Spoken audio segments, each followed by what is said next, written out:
Si vous pensez que ce podcast est d'utilité publique, qu'il a sa valeur, qu'il vous apporte et qu'il est important, je vous invite à contribuer à son développement. C'est pour cela que j'ai lancé une cagnotte Tipeee, une cagnotte participative, afin de m'aider financièrement à développer, à faire grandir et pouvoir toujours et plus encore peut-être vous partager des parcours dans mon chemin. Pour cela, vous pouvez aller en description de ce podcast ou sur le site domamom.fr et venir participer à hauteur de vos moyens, de vos envies. En tout cas, je vous en exprimerai toute ma gratitude d'avance. Place à l'épisode.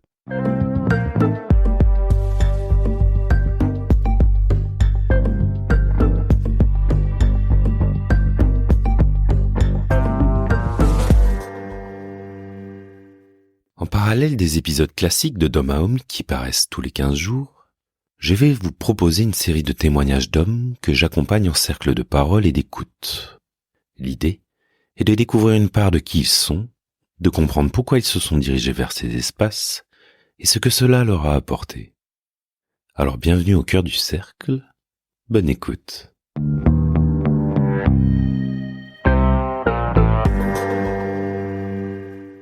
Salut Eric. Salut Loïc. Bienvenue au cœur du cercle. Merci. Comment vas-tu Eric? Comment tu te sens? Avec quoi tu arrives? Écoute, j'arrive avec une situation un peu de tempête émotionnelle. Voilà. J'ai l'impression d'être un petit peu un bateau en pleine tempête en ce moment. J'avoue que je sais pas trop si je me dirige vers l'œil du cyclone ou si j'en sors. J'aimerais bien être plutôt dans la deuxième situation. Mais voilà un petit peu l'état dans lequel voilà je me sens ces dernières semaines en fait. Merci. Moi, je me sens serein. J'aurais envie de dire soulagé un peu parce que j'ai fait ma première vraie nuit depuis un mois et pour moi c'est quelque chose de fort. Donc je suis heureux de pouvoir t'accueillir avec un peu de repos, on va dire, encore plus reposé. Quelle est la première fois où t'as entendu parler de cercle de parole, Eric? La première fois, je pense, ça date il y a à peu près 1 an et demi, je pense. Je suis arrivé dans le Pays Basque, donc une nouvelle région, et c'est vrai que j'entendais beaucoup parler, bien entendu, des cercles de femmes. Voilà, a priori, je voyais qu'il se partageait quand même pas mal de choses au travers de ces cercles-là, qui me semblaient être assez intéressants. Et je me suis posé la question à l'époque de me dire, est-ce que à un moment donné, on a pensé aussi aux hommes? Est-ce qu'il y a aussi des cercles d'hommes dans le même principe? Et c'est là que j'ai commencé à me renseigner autour de moi pour savoir si ce genre de cercle existait. Je pense que c'est pas le fait du hasard, parce qu'il y a jamais de hasard, mais en discutant du coup avec une amie, elle m'a fait part justement du fait que en effet du côté de Biarritz, Bidart et Bayonne, il y avait des cercles d'hommes qui existaient, qui étaient organisés justement par toi. Et du coup, je me suis dit tiens, c'est pas une coïncidence. Donc voilà, je me suis dit allez, on va tester, on va y aller et on va voir un petit peu ce qu'il en est. Et c'est comme ça en fait que voilà, je t'ai connu et que j'ai participé du coup à tes premiers cercles d'hommes, parce que c'était tes tout débuts. Voilà, c'était en tout cas bienvenue en tout cas à cette époque-là. Donc voilà. C'est quoi qui t'a attiré dans cet espace, le fait de participer à cet espace? Alors plusieurs choses, hein. Tout d'abord, c'est vrai que j'y arrivais dans une région sans connaître obligatoirement beaucoup de gens. J'avais pas obligatoirement non plus beaucoup d'amis sur place. Donc pour moi, c'était une manière de pouvoir déjà de pouvoir échanger, de pouvoir partager avec d'autres hommes, voilà, tout simplement. parce que voilà, j'avais pas obligatoirement beaucoup de relationnel à ce moment-là.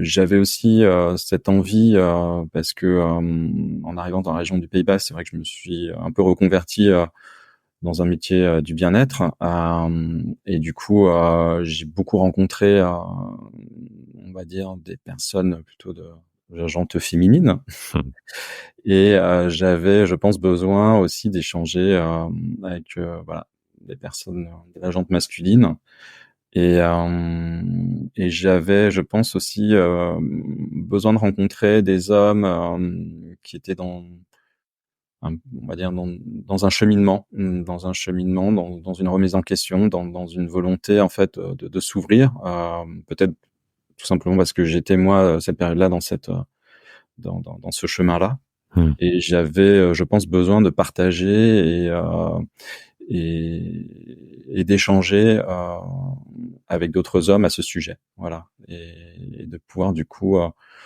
peut-être plus facilement m'ouvrir, me mettre à nu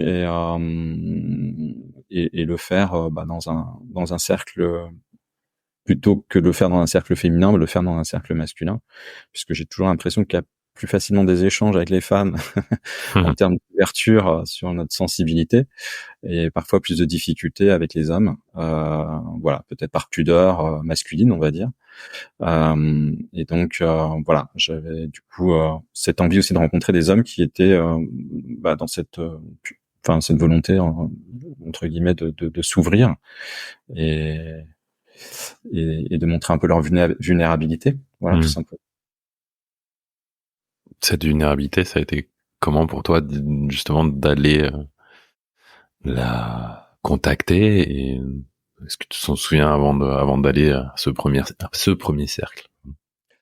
Bah, je pense que la vulnérabilité chez moi, elle s'est imposée assez violemment, voilà. Hmm. Je pense qu'à un moment donné dans la vie, on peut, on va dire, être confronté à certains événements qui peuvent être assez violents et qui, à un moment donné, viennent nous chambouler au plus profond de nous-mêmes et dans ce cadre-là, nous amène justement soit à fuir ce qui se passe, soit à l'affronter. Et il a pu arriver que je fuis certains événements douloureux. Hmm. Et je pense que le dernier événement qui a été assez douloureux, du coup, cette fois-ci, j'avais pas d'autre choix que de l'affronter, d'affronter tout ce qui se jouait autour de cet événement-là, et de l'affronter, c'est à un moment donné aussi d'aller vers cette part de vulnérabilité, de comprendre cette part de vulnérabilité et, euh, et de l'accepter petit à Hmm. petit aussi, quoi. Donc, voilà. Et lorsque cet événement, j'entends, t'a percuté, on va dire, euh, c'était quelque chose que tu avais déjà vu auparavant, mais là, l'événement, il était tellement fort qu'il t'a dit, bon, cette fois-ci, tu vas aller regarder, tu vas t'en occuper. Oui, oui, oui, il y avait certainement eu des alertes précédemment, Ouais. des alertes modérées, on va dire. Hmm. Euh, et à un moment donné, voilà, ces alertes, bon, on peut ne pas complètement les intégrer. On peut à un moment donné les fuir, et puis de toute manière, à un moment donné, quand quelque chose doit nous rattraper, ça finit par nous rattraper. Et quand on doit, c'est pas une question de devoir, mais à un moment donné, il y a moi, je dirais ces situations, elles ne sont pas là pour rien. Elles Hmm. sont là pour une prise de conscience et après, on peut fuir cette prise de conscience comme à un moment donné, on peut essayer de la comprendre et l'intégrer, quoi. Hmm. Qu'est-ce que t'as trouvé dans les cercles? Dans les cercles, je pense que la première chose, enfin pour moi, ce qui a été le plus important et que j'ai trouvé, c'est vraiment de l'écoute, de la bienveillance et la possibilité, en effet, quand je parle d'écoute bienveillante, c'est vraiment la possibilité de poser ce qu'on a à poser et de pas ressentir le jugement Hmm. et voire même de ressentir aussi de la compassion par rapport à par rapport à ce qu'on est susceptible de déposer, qui n'est pas toujours très facile. Euh, et, euh, et justement, je pense que c'est important de réussir à exprimer, déposer. Et, euh, et souvent, ce qui est important, c'est pas obligatoirement de déposer et exprimer seul, parce que quand on est face à la difficulté, à la souffrance, c'est aussi assez facile de la, comment dirais-je, de la vivre dans son coin, en fait, seul chez soi. Et je pense que c'est pas la meilleure des choses. À un moment donné, il est important aussi de la partager et de se sentir accueilli dans cette souffrance, en fait. Et c'est cet accueil qui pour moi aussi permet de libérer peut-être plus facilement ce qui est en nous et ce qui nous fait souffrir, tout simplement. Hmm. C'est quelque chose que, du coup, t'avais quand même l'habitude dans d'autres espaces de faire, ou c'est vraiment, tu l'as trouvé que dans les cercles? Euh, c'est quelque chose que je ne faisais pas. C'est-à-dire que justement par rapport à l'événement dont je parlais, j'ai eu voilà, j'ai vécu beaucoup de souffrance à la suite de cet événement. Et cette souffrance, en fait, je la vivais seule chez moi, en fait. Voilà. Hmm. Peut-être là encore, on va parler de pudeur, de pas vouloir montrer ma vulnérabilité aux autres. Hmm. Et donc, bon, je pense que c'est une époque où, voilà, à un moment donné, j'ai décidé de me faire accompagner. Et la première chose que m'a dit la personne qui m'accompagnait, c'est Eric, c'est bien, hein, tu vis ta souffrance et ta douleur, mais en fait, quand je suis avec toi, tu la vis jamais, en fait. C'est-à-dire quand on est ensemble, en fait, tu me dis que t'es triste, tu me dis que t'es en colère, mais en fait, tu l'exprimes pas. En fait, tu le montres pas, comme s'il y avait Hmm. une difficulté à le montrer en public, à le montrer à quelqu'un, à le déposer en fait face à des personnes. Et ça a été en effet une prise de conscience à ce moment-là, qu'en effet je vivais mes douleurs et mes souffrances juste en moi et chez moi, tout simplement. Et quand j'étais avec d'autres personnes, où voilà, je pouvais en effet, à un moment donné, exprimer le fait que voilà, je pouvais être triste, je pouvais être, ça pouvait être dur, mais en fait, ça restait complètement neutre. En fait, il n'y avait Hmm. pas derrière. Le corps ne parlait pas en fait. C'était juste la tête qui parlait en fait. Hmm. Ouais, juste des mots, ouais. Hmm. Juste des mots, voilà. Hmm. Je te sais sensible. T'as, t'as grandi comment avec cette sensibilité? Euh, alors c'est une bonne question parce que alors oui je suis sensible. Alors, j'ai plutôt bien vécu ma sensibilité en tant qu'enfant. Hmm. Enfin bien vécu, c'est-à-dire j'ai pas eu vraiment la sensation qu'on me brimait par rapport à ma sensibilité. Euh, Ensuite, c'est vrai à l'adolescence et dans la jeune vie d'adulte, on a tous ces schémas qui nous sont un petit peu apportés, hein, que ce soit, on va dire, que ce soit à la télévision, que ce soit dans les films, que ce soit, enfin bon, bref, dans notre environnement, on a des schémas d'hommes qui nous sont apportés. Et ces schémas d'hommes, c'est vrai, ont tendance à mettre de côté en fait cette part de sensibilité. Et, voilà, je pense qu'à un moment donné, j'ai fui ma sensibilité, c'est-à-dire que, on va dire, je me suis mis dans des modèles d'hommes à qui je voulais ressembler. Alors, Hmm. bon, le premier modèle d'homme à qui je voulais ressembler, c'était James Bond. Hmm. Donc Hmm. voilà, on va dire qu'en termes de sensibilité, James Bond, c'est voilà, c'est plutôt quelqu'un qui cache ses émotions, du moins qui est voilà, on a toujours l'impression qui Tout va bien. que tout va bien, qui maîtrise tout, Ouais. voilà. Donc voilà, j'avais vraiment à cette époque-là cette sensation que, en tout cas pour devenir un homme, pour être respecté en tant qu'homme, en tout cas il fallait que je devienne ce type d'homme. Hmm. Et cette sensibilité, il fallait que je la fuis et que et que je la mette de côté. Mmh. Voilà. Et, on va dire, dans cette vie d'adulte, jusqu'à l'événement dont je parlais tout à l'heure, qui m'a fait prendre conscience à un moment donné qu'il était temps que je revienne à qui j'étais. Oui, j'ai beaucoup à un moment donné fui cette sensibilité et je l'ai beaucoup rejeté en fait. Hein. C'est Mmh. le terme. Voilà.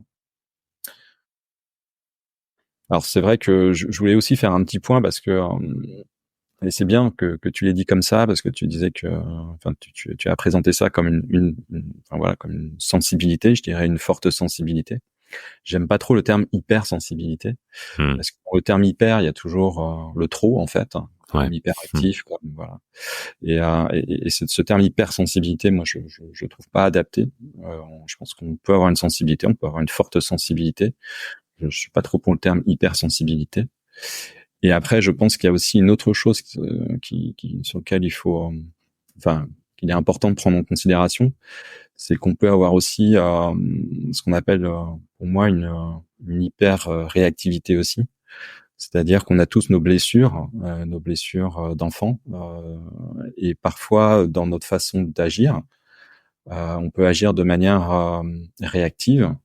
Cette réactivité n'est pas obligatoirement liée à la sensibilité, mais ça peut être aussi lié à de la réactivité, parce qu'on vient en tout cas toucher à une blessure du passé, en Un fait. trauma. Mmh. Voilà. Donc je préférais un petit peu aussi cadrer ces différences, parce que on a tendance parfois à tout mettre dans le même registre. Et voilà, c'est des choses quand même qui peuvent être un petit peu différentes.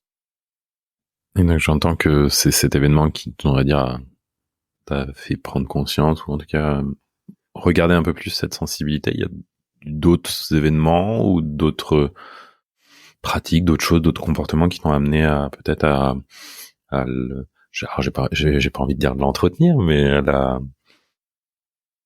peut-être l'assumer toujours plus, ou en tout cas vivre avec, l'exprimer. Les événements, je, je pense que c'est, alors,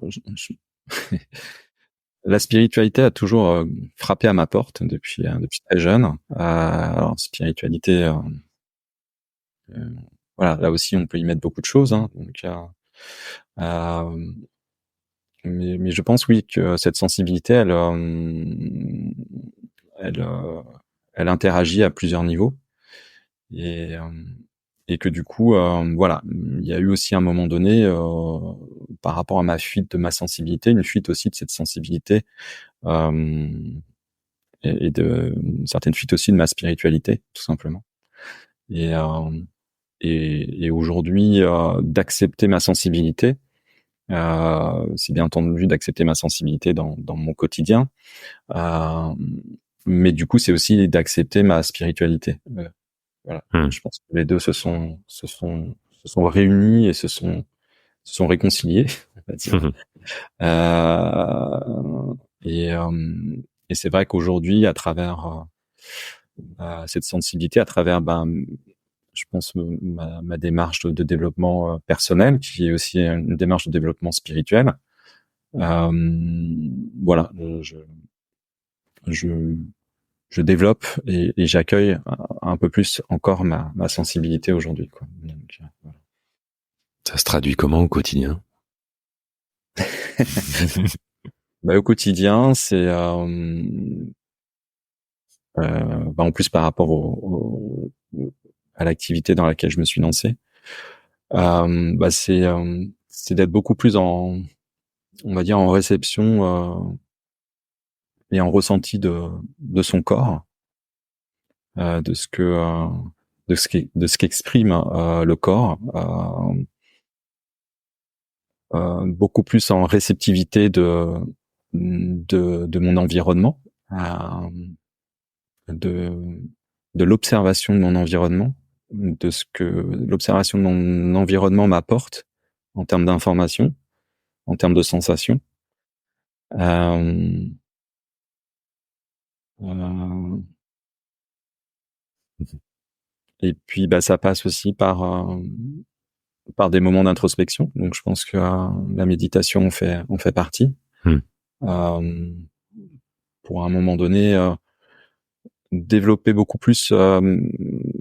Je pense que pendant beaucoup d'années, j'ai beaucoup développé ma part intellectuelle, et maintenant, j'ai beaucoup plus envie de développer ma part intuitive. Et du coup, voilà, c'est un petit peu dans ce nouveau registre que j'essaie de développer mes compétences. Du coup, j'entends une relation à ton corps, en tout cas être à l'écoute de celui-ci. Il y a des choses qui ont fait que tu as été amené à porter écoute, on va dire, à ce corps. Oui, bah tout simplement, je pense mon état de santé où voilà, j'ai aujourd'hui voilà un état de santé qui nécessite que je fasse plus attention à mon corps et que je sois attentif aux signes aux signes qui sont mis en avant par celui-ci. Donc et d'ailleurs c'est assez intéressant de voir que dans cette évolution, cette ouverture de sensibilité, cette évolution aussi dans la spiritualité et ce développement intuitif, ben je pense que mon corps peut-être parle de plus en plus et m'amène dans la façon dont il parle à une certaine orientation qui voilà que je n'ai pas obligatoirement décidé, mais qui se fait parce que c'est lui qui m'en fait prendre conscience. Donc voilà. Et comment tu dictes ton activité dans le bien-être? Comment c'est pour toi d'être homme et de travailler dans ce domaine-là et de te vendre, te présenter, t'exposer au monde avec cette qualité-là?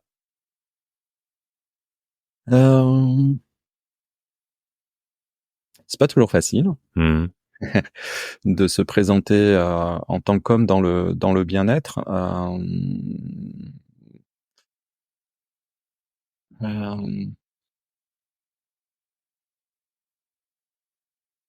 C'est déjà un milieu, voilà, pour le fréquenter depuis quelques années, qui est très féminin. Donc des fois, on se pose la question en tant qu'homme, est-ce qu'on a notre place dans Ouais, c'est arrivé de te milieu poser la féminin? question. Ouais. Voilà, est-ce qu'on a cette place dans ce milieu féminin? Et et d'autant plus que, outre le fait que dans ce milieu d'activité de bien-être, ce milieu est féminin, dans la alors moi je vais parler de clients puisque voilà dans mon activité on va plus parler de clients que de patients, mais même dans mes clients aujourd'hui, j'ai la sensation que les clients qui sont attentifs au bien-être sont plutôt des clients féminins. Donc du coup, bah c'est vrai qu'en tant qu'homme, on se pose parfois cette question de notre place, de notre légitimité à intervenir en tant qu'homme dans un milieu et vers un public qui est plutôt féminin. Voilà. Mais est-ce que c'est du coup vis-à-vis des femmes ou vis-à-vis des hommes que tu te poses ces questions-là? Alors c'est-à-dire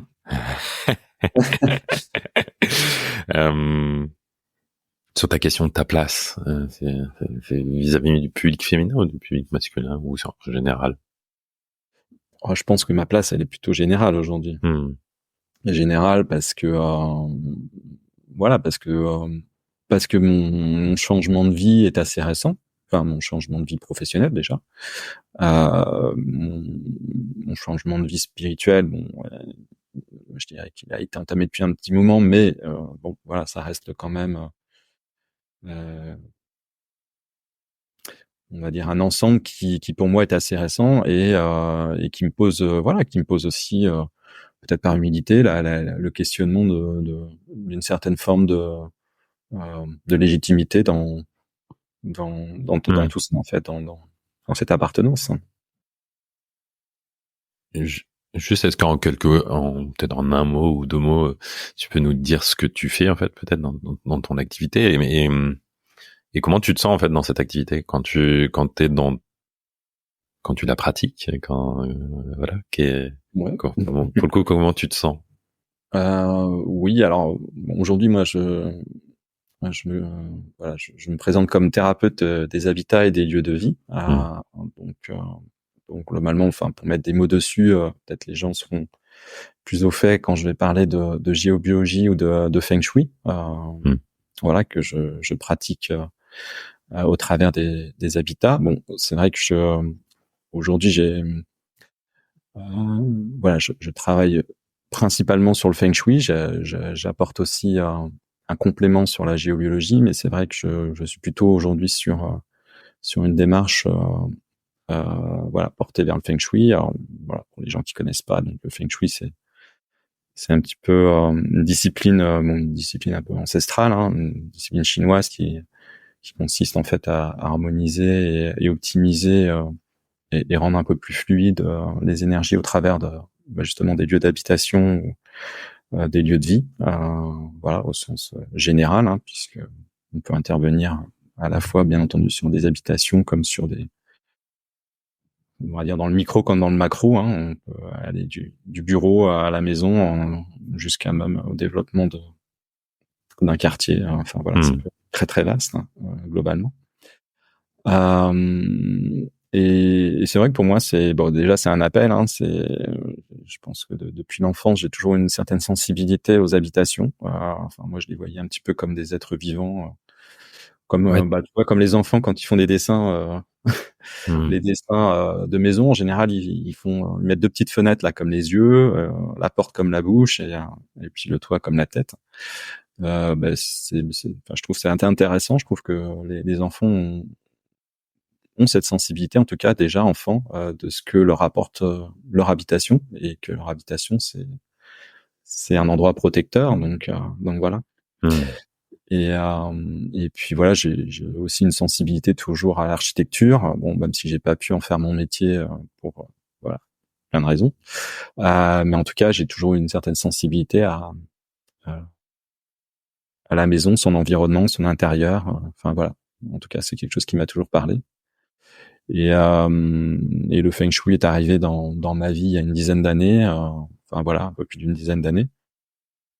Et voilà, période à laquelle je me suis formé, et voilà, j'ai décidé il y a quelques années de me lancer dans cette activité à 100%. Euh, voilà, parce que je me sentais animé en tout cas par cette Mmh. activité, et Mmh. je me sens animé par cette activité. J'ai beaucoup de plaisir en tout cas aujourd'hui à intervenir lorsque les gens me font confiance voilà, sur des projets d'habitation. En tout cas, ouais, c'est quelque chose qui me parle beaucoup. Mmh. Voilà. Mmh. Mmh. Si on revient au cercle, mmh, est-ce que tu as des moments ou des souvenirs, quelque chose qui t'a marqué, ou un éclairage sur toi durant ces mois passés ensemble? Oui, alors moi j'avais trouvé qu'il y avait un moment très fort. Alors je saurais pas exactement dire le nom de l'intitulé d'exercice qu'on avait fait, mais bon voilà, c'était quand même vers la fin des cercles d'hommes, Mmh. donc je pense qu'on avait beaucoup, enfin, on était un groupe, on s'était beaucoup suivi tout au long de voilà, tout au long de l'année, au travers des différents groupes qui s'étaient réalisés. Et vers une des séances des dernières séances qu'on a pu faire ensemble, moi l'exercice que tu nous avais fait faire, c'était de euh, finalement d'être le miroir enfin que la personne en face de nous fasse part de ce qu'elle voit de nous en fait, comment elle nous Mmh. perçoit. Et ça avait été très fort parce qu'on se perçoit pas comme les autres nous perçoivent. Mmh. Et on peut être parfois surpris par le retour qu'on peut avoir, sachant que ces retours étaient toujours bien entendu très bienveillants. Et on peut être surpris de ne pas avoir, que l'image qu'on peut avoir de nous n'est pas obligatoirement l'image que peuvent avoir les autres de nous, et parfois de voir que les gens nous voient peut-être plus fort que ce qu'on pense, ou meilleur que ce qu'on pense, ou enfin voilà. Et c'était très fort. Oui, c'était très fort dans les retours. Oui, je pense que même émotionnellement, il y a des choses qui sont remontées ce jour-là, ouais. Oh, c'était à peu près il y a un an, je crois. Ouais. Ça passe vite déjà. Ouais. Oui. Et je me souviens, vous étiez tous arrivés, le moral dans les chaussettes. Et je vous avais proposé cette petite. Je vous ai proposé cette pratique, c'était incroyable. C'était. Alors, on va dire là, de ce côté-là, ça t'a revigoré. Est-ce qu'il y a eu des choses qui te sont venues plus te venir titiller, tu vois, dans un coin et te dire, peut-être que ça, faudrait que je le visite?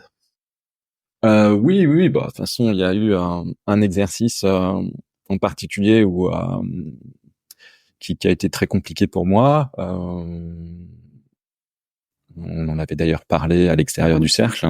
Je te remercie en tout cas pour ton écoute et avoir su à ce moment-là comprendre ce qui se jouait en moi par rapport à cet exercice-là, et qui du coup était difficile. Oui, je sais aujourd'hui que ce qui a pu remonter à ce moment-là est certainement encore un sujet d'évolution personnelle qui se doit d'être travaillé. Il y a d'autres espaces vers lesquels tu aimerais te tourner suite à ce cercle? D'autres espaces? Je suis quelqu'un d'assez curieux, donc certainement. Donc oui, quand je dis je suis curieux, je suis curieux de partage, je suis curieux d'expérience. J'ai pu j'ai pu aussi comment dirais-je intégrer d'autres expériences, en particulier j'ai pu intégrer une expérience plutôt chamanique, donc qui est nouvelle pour moi. J'ai pu aussi intégrer d'autres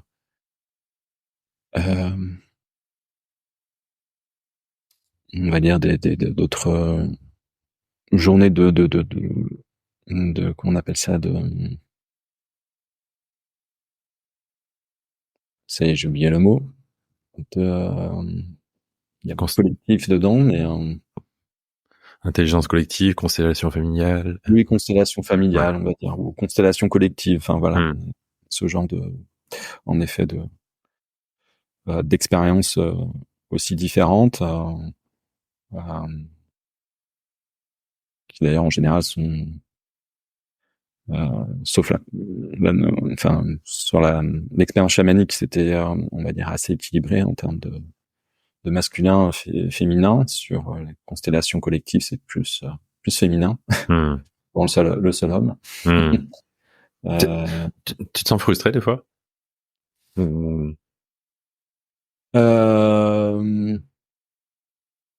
questionnant?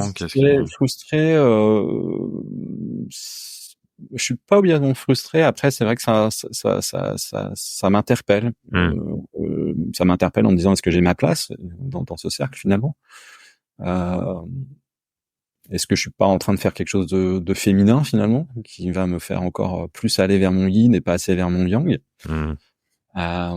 Donc voilà, il y a aussi à un moment donné ce questionnement qu'on peut avoir nous en tant qu'hommes, à se dire, est-ce que dans tout ce développement personnel, spirituel, est-ce qu'on va conserver notre yang? Simplement. Trouver des activités qui réunissent les deux. Ouais, exactement. On arrive bientôt à la fin de cet échange. Qu'est-ce que tu aurais envie de dire à un homme demain que tu croises, lui parler de cercle? Comment tu lui présenterais ça, et comment tu lui conseillerais éventuellement d'y participer? Euh, alors je pense, enfin, la manière dont je conseillerais à un homme d'aller vers un cercle d'hommes, je- c'est surtout, enfin, aujourd'hui, des hommes qui ont parfois besoin d'exprimer, de parler, et, et qui ont parfois du mal à le faire au travers de leur propre cercle d'amis masculins. Parce que c'est vrai que au travers de nos cercles d'amis masculins, on est souvent dans des activités yang, mais c'est très bien d'ailleurs, pour aller, je sais pas, voir un match de foot, surfer, enfin, voilà, on a le droit aussi d'avoir des activités masculines.